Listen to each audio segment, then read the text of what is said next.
اعوذ باللہ من الشیطان الرجیم بسم اللہ الرحمن الرحیم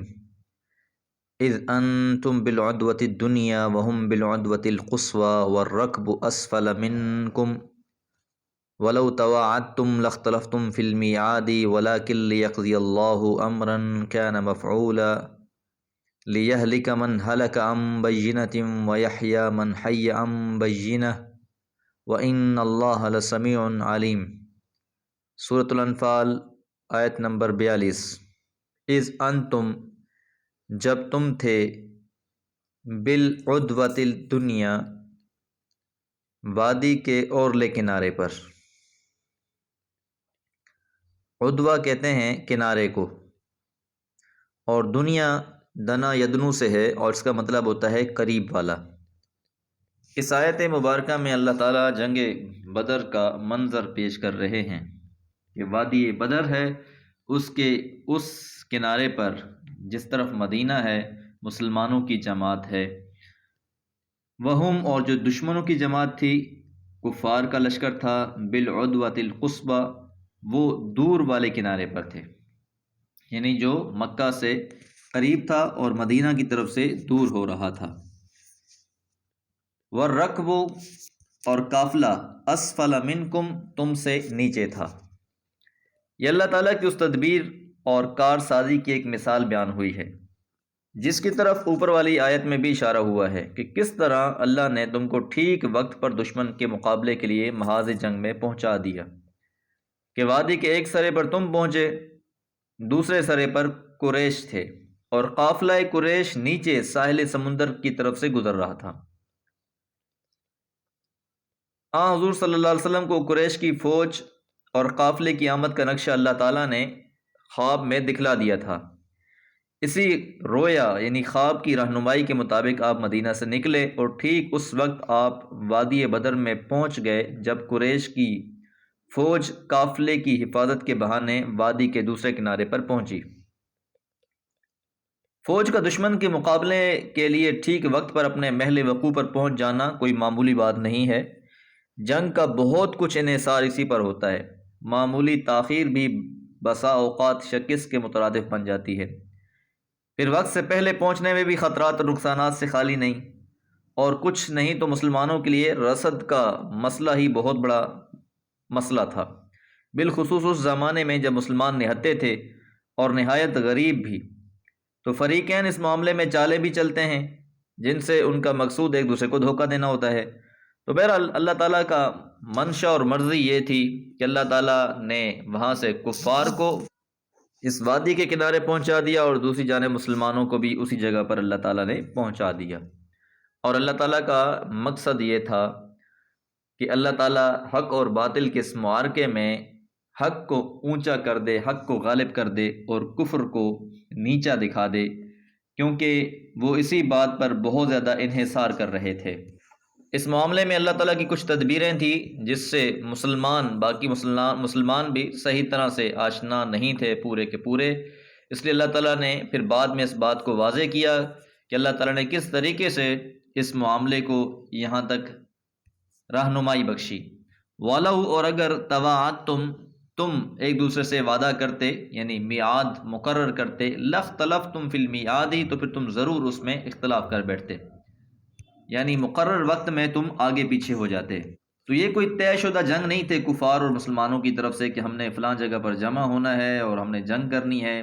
یا کافروں کی طرف سے کوئی چیلنج آیا ہو مسلمانوں کو، یا مسلمانوں نے چیلنج کیا ہو کہ میدان جنگ میں پہنچو، ایسی کوئی بات نہیں تھی۔ بس یہ اللہ تعالیٰ کی ایک تدبیر تھی، اس لیے اللہ نے فرمایا اگر تم نے اس معاملے کو طے کرنا ہوتا تو پھر بہت سے معاملات میں گڑبڑ ہو جاتی، بہت سی باتیں آگے پیچھے ہو جاتی۔ ولیکن اور لیکن لیقضی اللہ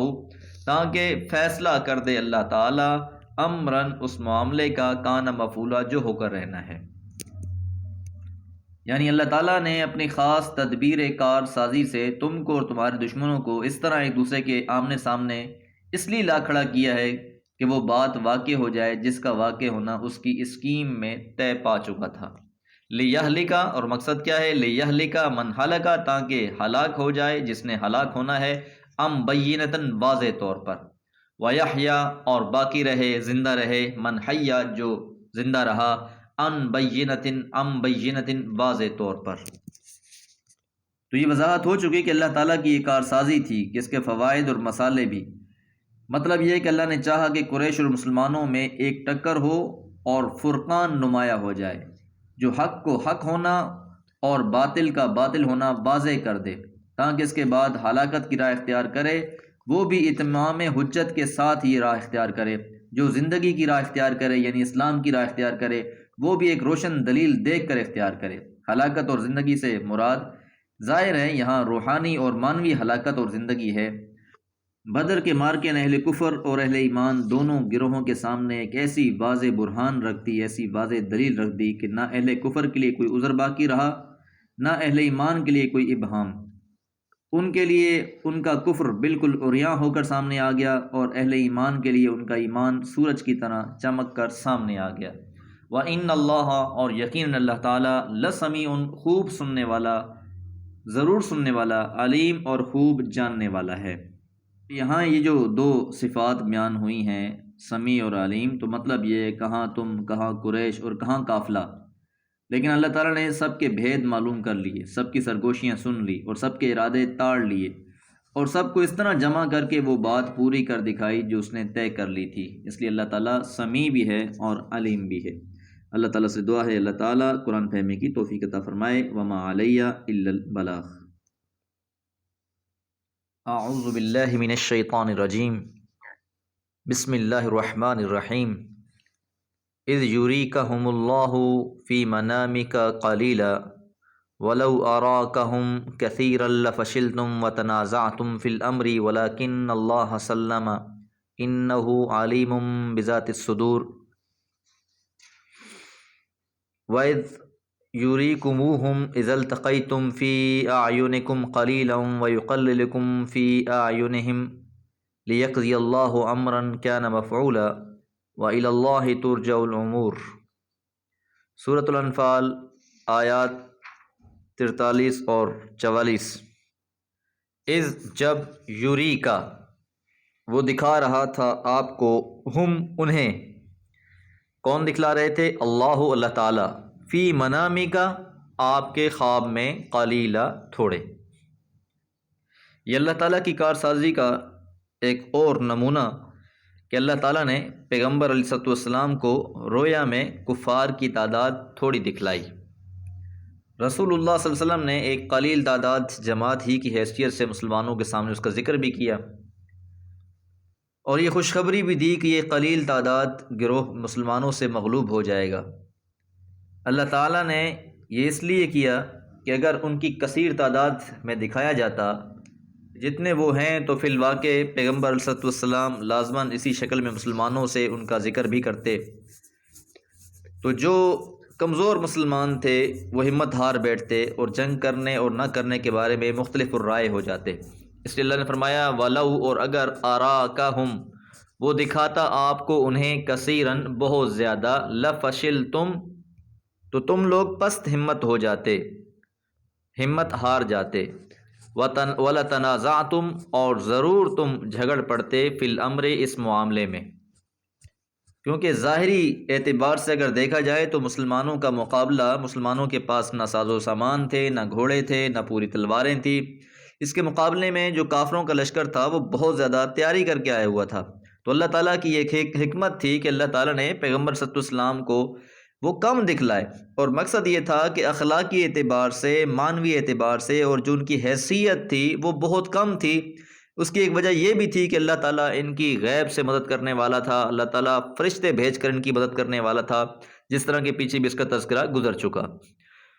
وَلَكِنَّ اللَّهَ اور لیکن اللہ تعالیٰ سلم نے محفوظ رکھا، سلامت رکھا، کہ مسلمانوں کا نقصان اس جنگ میں نہیں ہوا، نقصان پھر بھی کافروں کا ہوا۔ انہ یقیناً وہ علیم خوب جاننے والا ہے، بذات الصدور جو دلوں میں ہے، کس انسان میں کتنی کمزوری ہے، کون کتنا بہادر ہے، کون کتنا دل میں ڈر رکھتا ہے، اللہ ہر ایک کو جانتا ہے۔ تو اللہ تعالیٰ کی اپنی تدبیریں ہیں، اور ان تدبیروں کے مطابق اللہ تعالیٰ نے یہ سارے کا سارا معاملہ کیا۔ اب اس آیت مبارکہ کا تعلق خواب سے تھا۔ اب آیت نمبر 44 کا میدان جنگ کے ساتھ اس میدان کی جو صورتحال تھی اس کے بارے میں اللہ تعالیٰ فرما رہے ہیں، وَإِذْ اور جب یُریکُمُوہُم وہ تمہیں جس وقت تم مقابل ہوئے، اذا التقیتم جب تم مد مقابل ہوئے تو اللہ تعالیٰ نے دکھایا تم کو انہیں فی اعینکم تمہاری نگاہوں میں قلیلا تھوڑا، یعنی میدان جنگ میں بھی کافروں کو جب مسلمانوں نے دیکھا تو ان کی تعداد مسلمانوں کو تھوڑی لگی، وَيُقَلِّلُكُمْ اور وہ تمہیں بھی کم کر کے دکھلا رہا تھا فی اعینہم ان کی آنکھوں میں، تو کافروں کو یہ لگ رہا تھا کہ مسلمان تو چند ہی لوگ آئے ہوئے ہیں، ان کے ساتھ جنگ کرنا، انہیں ختم کرنا تو کوئی بڑا کام نہیں ہے اور جلد از جلد ہم یہ کام کر گزریں گے۔ اسی طرح اللہ تعالیٰ مسلمانوں کو بھی یہ دکھلا رہا تھا کہ ان کی کوئی تعداد نہیں ہے، زیادہ تعداد، اور یہ اللہ تعالیٰ کی بہت بڑی حکمت تھی۔ اللہ اس لیے فرماتے ہیں لِيَقْضِيَ اللَّهُ أَمْرًا كَانَ مَفْعُولًا، تاکہ ہو جائے وہ معاملہ جس کا اللہ تعالیٰ نے فیصلہ کر لیا ہے، وہ کام ہو کر رہے۔ تو پہلے واقعے میں رسول اللہ صلی اللہ علیہ وسلم کا خواب تھا، یہ عین میدان جنگ کا واقعہ ہے، جب جنگ ہونے والی تھی مگر ابھی شروع نہیں ہوئی تھی، مسلمان کافروں کو تھوڑے نظر آتے تھے، حتیٰ کہ بعض نے دوسروں سے پوچھا اور خیال بھی کیا ان کی تعداد کے بارے میں، تو اس سے رسول اللہ صلی اللہ علیہ وسلم کے خواب کی بھی تائید ہو رہی ہے، وہ یہ بھی کہ مسلمانوں کی ہمت بڑھ جائے، اور کفار کی نظر میں مسلمانوں کو کم کر کے دکھانے کی حکمت یہ تھی کہ وہ زیادہ تیاری کی ضرورت نہ سمجھیں اور لڑائی سے گریز نہ کریں، بلکہ دونوں فریق ایک دوسرے کو کم